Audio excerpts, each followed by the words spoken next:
જય શ્રી કૃષ્ણ મિત્રો, આ વિડીયોમાં સાંભળશું અષાઢ માસના શુક્લ પક્ષમાં આવતી એકાદશી દેવપોઢી એકાદશી કે દેવશયની એકાદશી ક્યારે છે, પૂજાનું મુહૂર્ત, પાળનાનો સમય, આ દિવસે કયા કાર્યો કરવા, કયા ઉપાયો કરવા, આ દિવસનું શું છે મહાત્મ્ય અને કથા સાંભળશું। અષાઢ માસના શુક્લ પક્ષમાં આવતી દેવશયની એકાદશી પાપનો નાશ કરી પુણ્ય દેનારી છે। દેવશયની એકાદશીના દિવસે જગતના પાલનહાર ભગવાન શ્રી હરિ વિષ્ણુ ક્ષીરસાગરમાં વિશ્રામ કરવા માટે ચાલ્યા જાય છે। 4 માસ સુધી ભગવાન શ્રી નારાયણ યોગ નિંદ્રામાં પોઢે છે, ત્યારે ભગવાન મહાદેવ આ જગતનો કાર્યભાર સંભાળે છે। ભગવાન શ્રી હરિ વિષ્ણુ શયન મુદ્રામાં હોય છે। આ 4 મહિનાના સમયગાળા દરમિયાન ભગવાન ભોળાનાથ મહાદેવની સાથે મા પાર્વતીની આરાધના કરવામાં આવે છે। આ 4 મહિનાના દરેક વાર તહેવારોમાં પ્રકૃતિની પૂજા કરાય છે। આથી અષાઢ માસના શુક્લ પક્ષમાં આવતી દેવશયની એકાદશીનું મહત્વ ઘણું છે। તો જોઈએ દેવશયની એકાદશી ક્યારે છે। અષાઢ માસના શુક્લ પક્ષની દેવશયની એકાદશી તિથિનો પ્રારંભ થાય છે 5 જુલાઈ 2025 સાંજે 6:58 તિથિ પૂર્ણ થાય છે તારીખ 6 જુલાઈ 2025 રાત્રે 9:14 મિત્રો, એકાદશીનું વ્રત ઉદયાતિથિ પ્રમાણે કરાય છે, સૂર્યોદય થાય ત્યારે। આથી અષાઢ માસની શુક્લ પક્ષની એકાદશી દેવશયની એકાદશીનું વ્રત કરવાનું રહેશે તારીખ 6 જુલાઈ 2025। એકાદશીના પારણા કરવાના રહેશે તારીખ 7 જુલાઈ 2025 સવારે 5:30 લઈ 8:30 સુધીમાં કરવાના રહેશે। પારણામાં પ્રાતઃકાળે વહેલા ઉઠી પૂજાપાઠ કરી અન્નદાન કરાય છે। મંદિરે અથવા બ્રાહ્મણના ઘરે જઈ કાચા સીધાનું દાન કરવું, જે કરવાથી નવગ્રહ દોષ પીડા દૂર થાય છે। જો એ ન થઈ શકે તો કીડીને કીડિયારું, પક્ષીને દાણાચણ, ગાયને ઘરની બનાવેલી રોટલી અથવા લીલો ઘાસચારો નાખવો। મિત્રો, આ વ્રત 3 દિવસનું હોય છે, દશમ, 11 અને 12। દશમના દિવસે શુદ્ધ સાત્વિક આહાર લઈ એકટાણું કરવાનું હોય છે। એકાદશીના દિવસે ભગવાન શ્રી હરિ વિષ્ણુની પૂજા આરાધના કરવાની હોય છે। ફળાહાર, પૂજાપાઠ, મંત્ર જપ કરી વ્રતની કથા સંભળાય છે। એકાદશીના બીજા દિવસે વ્રતના પારણા કરવા। આમ 3 દિવસનું આ વ્રત હોય છે। મિત્રો, આ એકાદશીથી ચતુર્માસ શરૂ થાય છે, તો જેમણે 4.5 મહિનાની 11સનું વ્રત કરવું હોય તો તેમણે 4.5 મહિના સુધી એકાદશી વ્રતનું જાગરણ કરવાનું હોય છે। ચાતુર્માસ દરમિયાન જે એકાદશી આવે છે, આ દરેક એકાદશી મોક્ષ પ્રાપ્તિ માટેની હોય છે। આથી આખા વર્ષની એકાદશી જો ન થઈ શકે તો ચાતુર્માસની એકાદશી જરૂર કરવી। ચાતુર્માસની એકાદશી જેને 4.5 મહિનાની 11સ કહે છે, જે દેવપોઢી એકાદશીથી શરૂ થઈ દેવ ઉઠી એકાદશી કે પ્રબોધિની એકાદશી આ વ્રત પૂર્ણ થાય છે। મિત્રો, હવે જોઈએ દેવપોઢી એકાદશી વ્રતની પૂજન વિધિ। એકાદશીના દિવસે પ્રાતઃકાળે વહેલા ઉઠવું। આ દિવસે ગંગા સ્નાન કે પવિત્ર નદી કે જળાશયમાં સ્નાન કરવાનું મહાત્મ્ય છે। જો ગંગા સ્નાન પવિત્ર જળાશયમાં સ્નાન ન કરી શકાય તો ઘરે રહીને જ નહાવાના પાણીમાં ગંગાજળ ઉમેરી સ્નાન કરવાથી ગંગા સ્નાન કર્યા જેટલું જ પુણ્યફળ પ્રાપ્ત થાય છે। આમ સ્નાન કાર્યથી પરવારી પવિત્ર વસ્ત્રો ધારણ કરવા, ભગવાન સૂર્યનારાયણને જળનું અધર્ય આપવું, ઘરના ઉંબરાનું પૂજન કરવું, તુલસી ક્યારે જળ સિંચવું, ભગવાન શ્રી હરિ વિષ્ણુની મૂર્તિ જો હોય તો શુદ્ધ જળ, પંચામૃત, ગંગાજળથી સ્નાન કરાવવું। જો મૂર્તિ ન હોય તો ઘરમાં રહેલા ભગવાન શ્રી હરિ વિષ્ણુના કોઈ પણ અવતાર, શ્રી કૃષ્ણ કે બાળ ગોપાળની મૂર્તિ કે ફોટાની પૂજા કરવી। પૂજામાં ધૂપ, દીપ, પીળા પુષ્પ, ચંદન, તુલસી, લવિંગ, સોપારીથી પૂજા કરવી। પૂજા સમાપ્ત થયે ઓમ રીમ શ્રી લક્ષ્મી વાસુદેવાય નમઃ મંત્રનો જપ કરવો। દૂધ, દહીં, મિશ્રી, માખણ કે કોઈ પણ મીઠાઈ ધરાવવી, આરતી સ્તુતિ કરવી।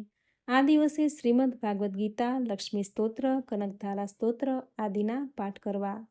આ દિવસે વ્રતનું મહાત્મ્ય દર્શાવતી કથા જરૂર સાંભળવી। જો વ્રત ન થઈ શકે તો કથા સાંભળવા માત્રથી જ વ્રત કર્યા જેટલું જ પુણ્યફળ પ્રાપ્ત થાય છે।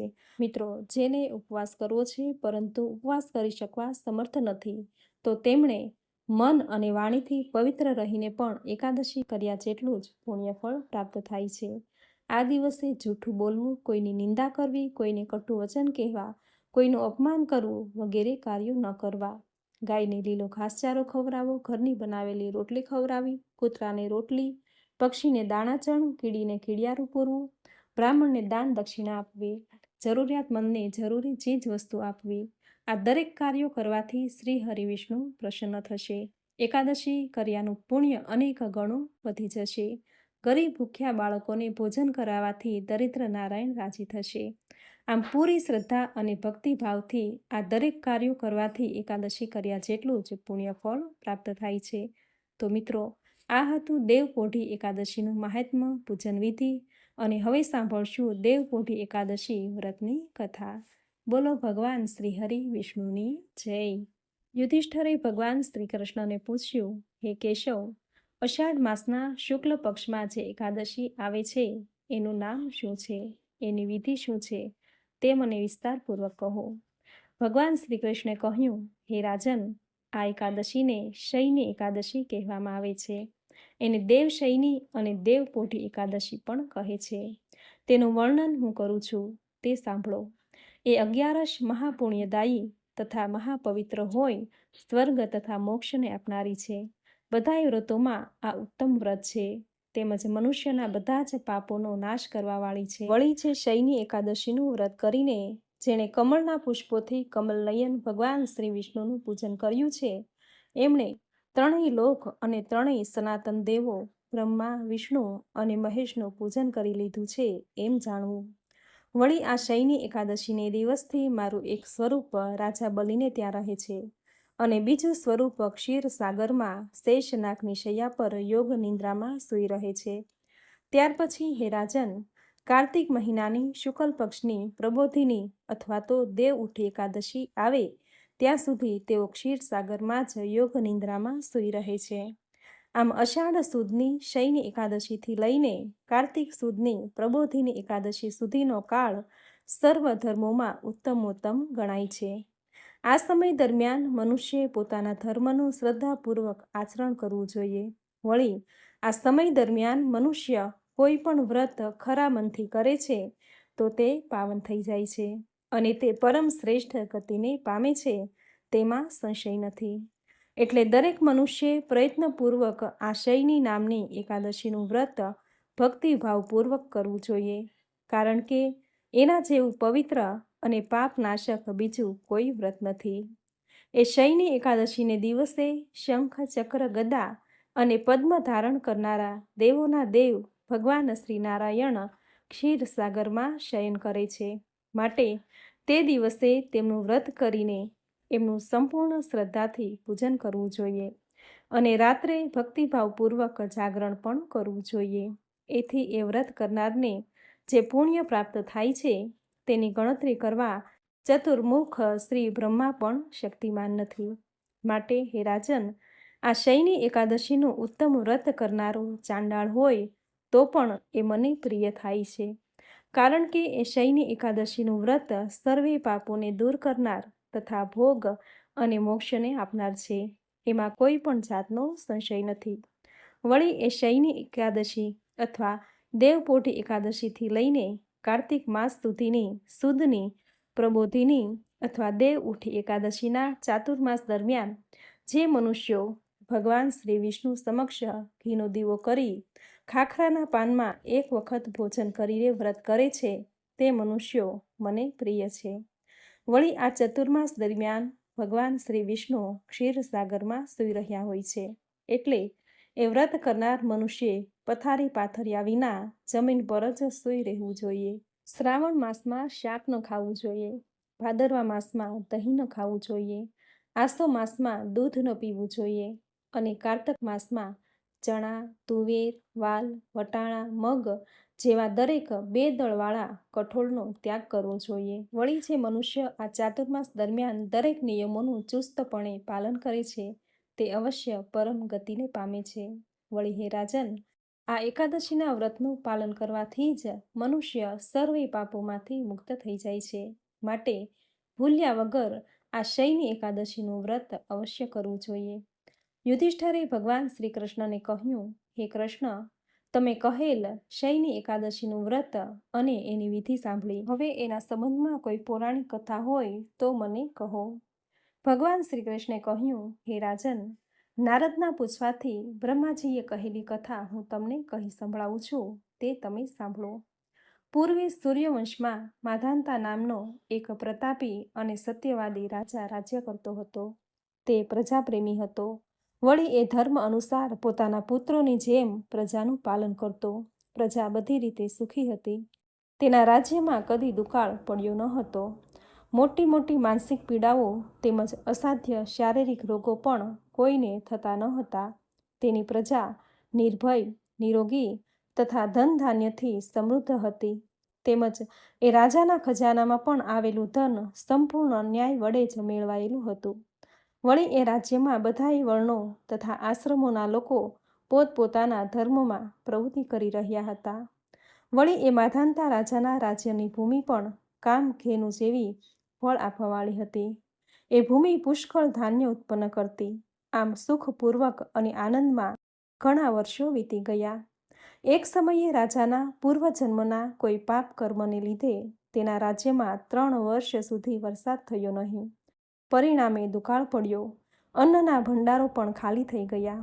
તેથી પ્રજા હવે ભૂખથી પીડાઈને દુઃખી થઈ રહી હતી.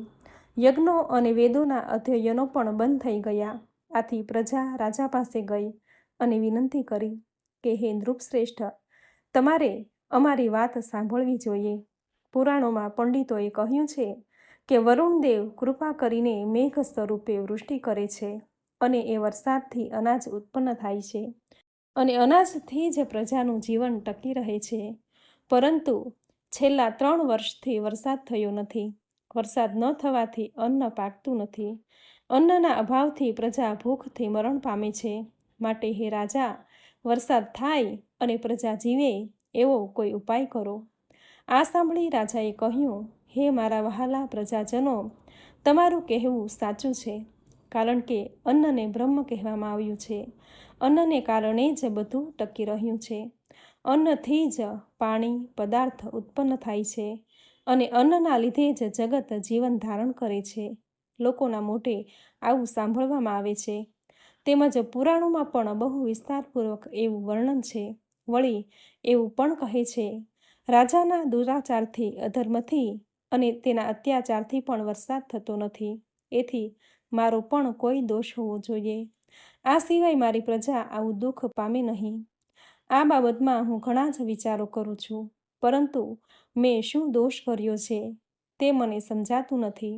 છતાં હું તમારા બધાયના કલ્યાણ માટે કોઈને કોઈ ઉપાય જરૂર શોધી કાઢીશ. આમ કહીને પાકો નિશ્ચય કરીને રાજા માધાંતા થોડુંક સૈન્ય તેમજ થોડીક વ્યક્તિઓને લઈને વિધાતા અને ભગવાનને ભાવપૂર્વક નમસ્કાર કરીને જંગલમાં ગયા. ત્યાં જઈને મુખ્ય મૂર્તિઓ અને મોટા મોટા તપસ્વીઓના આશ્રમોમાં ફરવા લાગ્યા. આમ જંગલમાં ફરતા ફરતા એક દિવસ તેણે મહર્ષિ અંગરીશને જોયા. તેને જોતા જ રાજાનું હૃદય આનંદથી ભરાઈ ગયું.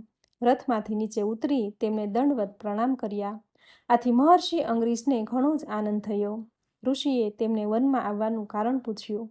ત્યારે માધાંતાએ વિનયપૂર્વક કહ્યું, હે મહારાજ, હે મહર્ષિ, હું ધર્મવિધિ પ્રમાણે રાજ્ય કરું છું. મેં ઘણા યજ્ઞો કર્યા, દાન પણ ઘણું કર્યું છે. છતાં પણ મારા રાજ્યમાં વરસાદ કેમ થતો નથી? એનું કારણ મને સમજાતું નથી. મારી આ શંકાનું આપ નિવારણ કરો. તેમજ મને કોઈ એવો ઉપાય બતાવો કે જેથી કરીને વરસાદ થાય અને મારી પ્રજા સુખી થાય. અંગરીશ મહર્ષિએ કહ્યું, હે રાજન, આ સતયુગ છે અને તે બધા યુગોમાં ઉત્તમ છે. તેથી આ યુગમાં લોકો બ્રહ્મચર્યનું વ્રત પાલન કરનારા, પરમેશ્વર પરાયણ તથા વેદોના અધ્યયનમાં તત્પર રહેનારા હોય છે. આ યુગમાં ધર્મ પણ સત્ય, દયા, અહિંસા અને દાન આ 4 વિભાગોવાળા હોય પરિપૂર્ણ છે. તેમજ આ યુગમાં કેવળ બ્રાહ્મણો જ તપસ્વી હોવા જોઈએ. પરંતુ હે રાજેન્દ્ર, તમારા રાજ્યમાં એક શૂદ્ર તપ કરી રહ્યો છે. એ અધર્મને કારણે તમારા દેશમાં વરસાદ થતો નથી. માટે એ શૂદ્રનો નાશ કરવાનો પ્રયત્ન કરો, જેથી અધર્મનો દોષ શાંત થશે. રાજા માધાંતે કહ્યું, હે મુનિવર, એક તો એ શૂદ્ર તપસ્યા કરી રહ્યો છે અને બીજું એ નિરપરાધી છે. તેથી હું તેનું અનિષ્ટ પણ નહીં કરું. એ સિવાયના કોઈ ધર્મના દોષને શાંત કરવા માટે કોઈ ધર્મનો આપ ઉપદેશ આપો, જેથી આ અનાવૃષ્ટિરૂપ ઉપદ્રવ નાશ પામે અને મારી પ્રજા સુખી થાય. રાજાની ટેક જોઈને મહર્ષિ અંગરીશે કહ્યું, હે રાજન, હું તમારી ન્યાયપ્રિયતાથી કસોટી કરવા ઈચ્છતો હતો. તમારા જવાબથી હું પ્રસન્ન થયો. તમે તમારા પ્રજાજનોમાં કોઈ ભેદ કરતા નથી. હવે તમે અને તમારી પ્રજા અષાઢ મહિનાની શુક્લ પક્ષની દેવશયની એકાદશીનું વ્રત કરો. તેનાથી બધા ઉપદ્રવો શાંત થાય છે, સર્વે સિદ્ધિઓ પ્રાપ્ત થાય છે અને તેના વ્રતના પ્રભાવથી વરસાદ થશે, ધન ધાન્યના ભંડારો ભરપૂર રહેશે. આથી રાજાને ઘણો જ આનંદ થયો. ઋષિને પ્રણામ કરીને પોતાની સાથે આવેલી વ્યક્તિઓ તેમજ સૈન્યની સાથે એ પોતાની રાજધાનીમાં આવ્યો. અષાઢ મહિનાની શયની એકાદશીના 2 દિવસ પહેલાં રાજાએ નગરમાં ઢંઢેરો પીટાવ્યો અને દરેક પ્રજાજનોને જાણ કરી કે સૌએ શયની એકાદશીનું વ્રત કરવું. રાજા સહિત સૌએ વિધિપૂર્વક આ વ્રત કર્યું. ભગવાન વિષ્ણુની પૂજા કરી, ઉપવાસ કર્યા અને એ રાત્રે ધૂન, ભજન, કીર્તન સહિત જાગરણ પણ કર્યું. એ વ્રતના પ્રભાવથી એ વર્ષે વરસાદ ખૂબ સારો થયો. ધરતી પાણીથી તરબોળ થઈ ગઈ. ખેતરો હર્યા ભર્યા ધાનથી સુશોભિત થઈ ગયા. પ્રજા સુખી થઈ ગઈ. ભગવાન શ્રી કૃષ્ણે કહ્યું, હે યુધિષ્ઠર, તમારે પણ આ શયની એકાદશીનું વ્રત અવશ્ય કરવું જોઈએ. વળી એ મોક્ષની ઈચ્છાવાળાઓએ પણ આ વ્રત ભક્તિભાવપૂર્વક કરવું જોઈએ. વળી એ એકાદશીના દિવસે પાણીથી ભરેલા ઘડાને વસ્ત્રથી ઢાંકીને દહીં અને ચોખાની સાથે બ્રાહ્મણને દાનમાં આપવું જોઈએ. સાથે છત્રી અને પગરખાં પણ આપવા જોઈએ. દાન આપતી વખતે આ મંત્રનું ઉચ્ચારણ કરવું, હે બુદ્ધ શ્રવણ નામ ધારણ કરવાવાળા ભગવાન ગોવિંદ, આપને નમસ્કાર હો, નમસ્કાર હો. મારા સઘળા પાપોનો નાશ કરીને આપ મને સર્વે પ્રકારના સુખ આપો. તમે ભક્તજનોને ભોગ અને મોક્ષ આપવાવાળા તેમજ સુખદાયક છો. હે રાજન, જે મનુષ્ય આ શયની એકાદશીની શ્રેષ્ઠ કથાને પાપો દૂર કરનારી સમજી પોતે સાંભળે છે તેમજ બીજાને સંભળાવે છે, તે મનુષ્ય પણ અશ્વમેઘ યજ્ઞ કર્યાનું ફળ મેળવે છે. આ પ્રમાણે અષાઢ માસના શુક્લ પક્ષની દેવશયની એકાદશી વ્રત કથા સંપૂર્ણમ. બોલો ભગવાન શ્રી હરિ વિષ્ણુની જય. મિત્રો, જે કોઈ મનુષ્ય એકાદશીનું વ્રત, પૂજા કે ઉપવાસ કરે છે તેને સુખ, શાંતિ, સૌભાગ્ય, યશ, કીર્તિ, આયુષ્ય, આરોગ્ય, લક્ષ્મી અને સંતાનની પ્રાપ્તિ થાય છે. જે વ્યક્તિ એકાદશીનું વ્રત કરવા સમર્થ નથી તેમણે એકાદશીની મહાત્મ્ય કથા સાંભળવા માત્રથી જ એકાદશી કર્યાનું પુણ્યફળ પ્રાપ્ત થાય છે. ભગવાન વેદવ્યાસે કહ્યું છે કે શાસ્ત્રમાં બતાવેલા 5 અનુષ્ઠાનમાંથી વ્યક્તિ કોઈ પણ એક અનુષ્ઠાન કરે તો તેને કીર્તિ, સ્વર્ગ અને મોક્ષની પ્રાપ્તિ થાય છે. આ 5 અનુષ્ઠાનમાં પહેલું છે માતા પિતાની સેવા, બીજું છે સૌભાગ્યવતી સ્ત્રીએ કરેલ પતિની સેવા, ત્રીજું છે સર્વ પ્રત્યે સંભાવ રાખવો, ક્યારેય તારું મારું ન કરવું, ચોથું છે મિત્રનો દ્રોહ કદી ન કરવો, પાંચમું છે ભગવાન શ્રી વિષ્ણુનું પૂજન ભજન કરવું. આ 5 મહાયજ્ઞો શાસ્ત્રોમાં બતાવ્યા છે. આથી દરેક મનુષ્યે એકાદશીનું વ્રત જરૂર કરવું જોઈએ. એકાદશીનું વ્રત ભગવાન શ્રી હરિને અત્યંત પ્રિય છે. માટે એકાદશીનું વ્રત ખૂબ જ ફળદાયી છે. દરેક એકાદશીના દિવસે તુલસી માતાની પૂજા કરવી, શાલિગ્રામની પૂજા કરવી, ગાય માતાની સેવા પૂજા કરવી. આમ કરવાથી ભગવાન શ્રી લક્ષ્મીપતિ અત્યંત રાજી થશે. પ્રસન્ન થઈ સુખ, સમૃદ્ધિ, આરોગ્ય, આયુષ્ય, સંતાન અને લક્ષ્મીના આશીર્વાદ આપશે. તો મિત્રો, આ હતું અષાઢ માસના શુક્લ પક્ષની દેવપોઢી એકાદશી વ્રતની વિધિ, તેનું મહાત્મ્ય અને કથા, જે તમે પૂરી શ્રદ્ધાથી અંત સુધી સાંભળી. જે સાંભળવી તમને જરૂર ગમી હશે તો વિડીયોને લાઈક કરી કોમેન્ટમાં જય શ્રી હરિ વિષ્ણુ, જય માતા લક્ષ્મી જરૂર લખજો. ચેનલ પર નવા છો તો ચેનલ સબસ્ક્રાઈબ કરી બાજુમાં બેલ આઇકોન પ્રેસ કરી દેજો, જેથી આપણા આવતા દરેક નવા વિડીયોની નોટિફિકેશન તમને મળતી રહે. તો ફરી મળીશું આવી જ નવી ધાર્મિક માહિતી, નવી ધાર્મિક કથા સાથે. ત્યાં સુધી આપ સૌને મારા જય શ્રી કૃષ્ણ.